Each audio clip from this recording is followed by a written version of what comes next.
अस्सलातु वस्सलामु अलैका या रसूल अल्लाह वाला आलिका व अस्हाबिका या हबीबल्लाह। लाखों करोड़ों दरूद जनाब मुस्तफ़ा हज़रत मोहम्मद सल्लल्लाहु अलैहि वसल्लम पर और उनकी आल पर।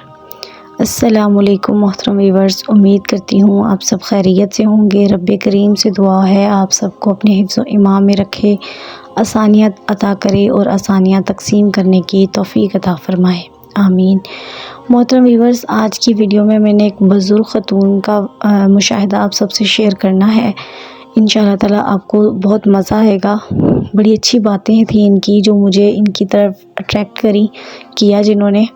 तो अभी मुझे नहीं पता था कि वो ख़तून जो हैं वो दुरूद पाक पढ़ती हैं, लेकिन मेरी उनके साथ वैसे ही अटैचमेंट जो है ना वो होने लग गई। मतलब हम इतनी दफ़ा ज़्यादा मिले भी नहीं हैं, मिले भी कम, लेकिन यही कोई 10-15 मिनट की हमारी मीटिंग होती। मतलब 10-15 मिनट या इस आधा घंटा तक मैं उनके पास बैठती, लेकिन मैं जब भी बैठती मैं बहुत पुरसुकून होती। मतलब मुझे बड़ा सुकून मिलता। लेकिन अभी मुझे नहीं पता था कि वो भी दुरूद पाक पढ़ती हैं, क्योंकि मोहतरम व्यूअर्स ये जो है ना वो कशिश होती है उन लोगों की तरफ। हमारी खुद ऑटोमेटिकली अट्रैक्शन जो है ना वो बढ़ती जाती है, जिनकी नेचर हमारे जैसी होती है, जो हमारे जैसे ही काम कर रहे होते हैं। तो अल्हम्दुलिल्लाह मैं भी पढ़ती थी दुरूद पाक। तो अल्लाह के करम से, अल्लाह के फ़ज़ल से इंसान की अपनी कोई औकात नहीं है कि वो कोई भी अच्छा काम करे। तो स्पेशली दुरूद पाक तो सिर्फ़ और सिर्फ अल्लाह की अता और नबी पाक सल्लल्लाहु अलैहि वसल्लम की नज़र करम से आता है। तो इसलिए अपने लिए इसमें फ़ख्र वाली जो है ना वो कोई बात नहीं है। तो मुझे ना उनके पास बैठना बहुत अच्छा लगता था। एक दफ़ा वो ऐसी बातें उन्होंने मुझसे की और जिनकी वजह से मुझे ये एहसास हुआ कि मुझे बैठना इनके पास अच्छा क्यों लगता है। पहली बात तो उन्होंने मुझे ये बताई कि आमदन का कोई इतना ख़ास ज़रिया नहीं होता था। मतलब नॉर्मल से हालात थे। 3 बेटियां थी और 2 बेटे थे। तो कहती हैं कि जब बेटियां जवान हो गई तो मैं परेशान थी उनके रिश्तों के लिए, क्योंकि हालात इस कदर ख़राब थे और लोग जो हैं वो मुँह भर भर के जहेज़ मांगते हैं। तो मेरे में तो इतनी सकत ना थी। तो मैं तो मतलब इतना ही कर सकती थी कि इतना भी नहीं मैं कर सकती थी, बल्कि कि मैं अच्छे तरीके से शादी ही कर लूँ। कि मतलब आज से 15-20 साल आप पहले चले जाएं तो वहाँ उस टाइम भी कोई 4-5 लाख 3-4 लाख तो लग ही जाता है एक शादी पे। तो कहती हैं कि मेरे पास इतने भी नहीं होते थे कि मैं ना उनकी शादियाँ जो है वो कर सकूं। लेकिन कहती हैं कि मैंने सिर्फ़ एक काम किया, और वो था कि मैं ना अपना मसला अल्लाह के हुज़ूर रख देती थी और मैं कहती थी कि ऐ अल्लाह, ये इज़्ज़त तूने दी है तो तू ही मालिक है और इसको तू ही बचाएगा, मैं कैसे बचा सकती हूँ। मेरे में तो इतनी सकत नहीं है कि मैं अपनी इज़्ज़त को बचा सकूँ। ज़ाहिर सी बात है, शादी पे इतना मेल इकट्ठा हुआ होगा तो उसके सामने अगर हम वो अच्छे से उनको मैनेज नहीं कर पाते तो शर्मिंदगी होती है और इज़्ज़त जो है वो ख़राब होती है। तो कहती थी कि मैं अल्लाह ताला मैं कैसे करूँगी, मैं तो नहीं कर सकती, ये आपने ही करना है। इस तरह से मतलब ना वो कहती मैं दुआ मांगती होती थी और माशाल्लाह से कहती हैं मेरे सारे बच्चों के रिश्ते जो हैं वो बहुत ज़्यादा अच्छे हुए। और जो है ना वो कहती मैं हर दफ़ा ये दुआ करती थी कि अल्लाह ताला मतलब शादी तो अब है, रख ली है या रिश्ता हो गया है आपके करम से, तो अब मेरे पास तो इतनी सकत नहीं है, माली सकत नहीं है कि मैं बहुत अच्छे तरीके से कर सकूं। लेकिन कहते हैं कि बस अल्लाह का ही हर दफ़ा जो है ना वो करम हो जाता था और मुझे शादी में किसी भी किस्म की परेशानी जो है ना वो नहीं उठानी पड़ी और शादियाँ में बहुत अच्छी हुई हैं। कहती है अगर मैं देखूँ ना कि मैं करती तो मैं कुछ भी ना कर पाती, लेकिन जो जैसे मेरे अल्लाह ने कमाल किए हैं ना, तो मैं ख़ुद अल्लाह ने मुझे ना हैरान कर दिया कि मतलब ये अल्लाह ताला की कुदरत ही है कि वो दिखा देती है कि मैं तुम्हारे साथ हूँ। अगर तुमने मुझसे मांगा है तो मैंने फिर तुम्हें दिया है, और अल्लाह जो देता है उसकी तो शान ही निराली होती है ना। उसके बाद फिर ऐसे ही उन्होंने मुझे एक और बात बताई और फिर मुझे यकीन हो गया कि मुझे इनके पास बैठना क्यों अच्छा लगता है और मुझे इनकी बातें जो हैं वो क्यों अच्छी लगती हैं। एक तो ये मैंने आपको बता दिया कि वो अपना हर मसला जो है ना वो उसको लेके अल्लाह के हुज़ूर सरेंडर हो जाती थी, अल्लाह के हुज़ूर अपने आप को सरेंडर कर देती थी। और दूसरा उन्होंने मुझे बताया, उन्होंने मुझे सिर्फ़ ये कहा, उन्होंने बताया नहीं कि मैं करती हूँ या नहीं, उन्होंने मुझे कहा कि ना ज़िंदगी में कोई और वजीफ़ा करो ना करो लेकिन दुरूद पाक नहीं छोड़ना।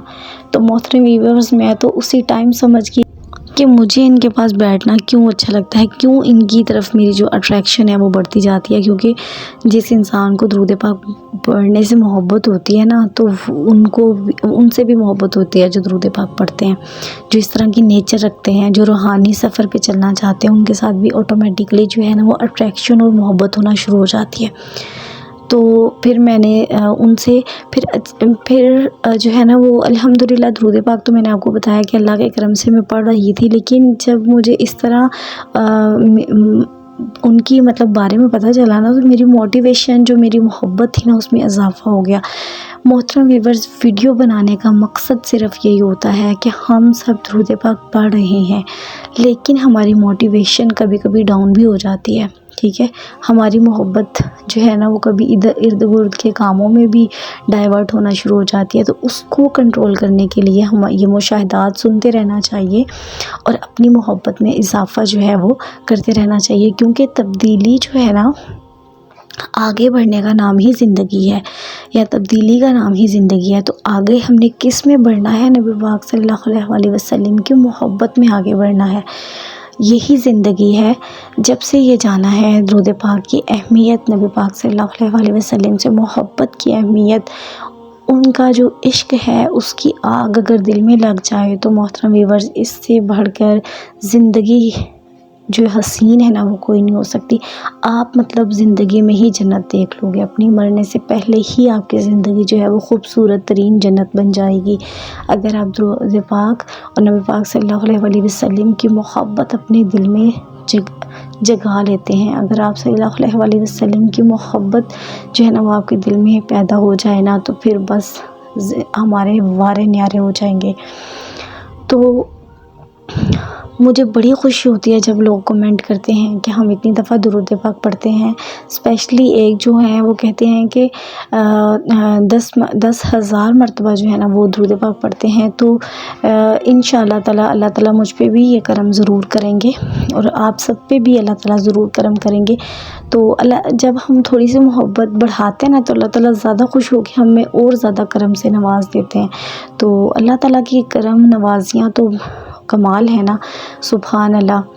तो मोहतरम व्यूअर्स, जो अभी तक नहीं पढ़ रहे हैं दुरूद पाक, उनसे मेरी रिक्वेस्ट है कि आज से ही दुरूद पाक पढ़ना शुरू कर दें। बहुत ही खूबसूरत इबादत है, आपकी ज़िंदगी को किस कदर खूबसूरत बना देगी ये आप सोच भी नहीं सकते। बहुत से मुशाहिदात सुनने के बाद मुझे भी मोटिवेशन मिली है। ये नहीं है कि मैं शुरू से पढ़ रही थी या जो भी सीन था, मतलब कम पढ़ी थी, ज़्यादा पढ़ी थी, जो भी था, लेकिन ये जो जब से दुरूद पाक की मुशाहिदात सुनने को मिले हैं ना, तो इससे मेरी ज़िंदगी में जो अल्हम्दुलिल्लाह मोहब्बत जो है ना वो बढ़ गई है। तो आप सबसे रिक्वेस्ट है और आप सबके लिए दुआ भी है कि जो मुझे सुन रहे हैं, अल्लाह पाक आप सबकी ज़िंदगी में मोहब्बत दुरूद पाक की और आप सल्लल्लाहु अलैहि वसल्लम की मोहब्बत जो है वो दिल में पैदा हो जाए और हमारी ज़िंदगी जो है और आखिरत भी खूबसूरत तरीन हो जाए इंशाअल्लाह। जज़ाकल्लाहु खैरन कसीरन। अपनी बहन को दीजिए इजाज़त। अल्लाह हाफ़िज़।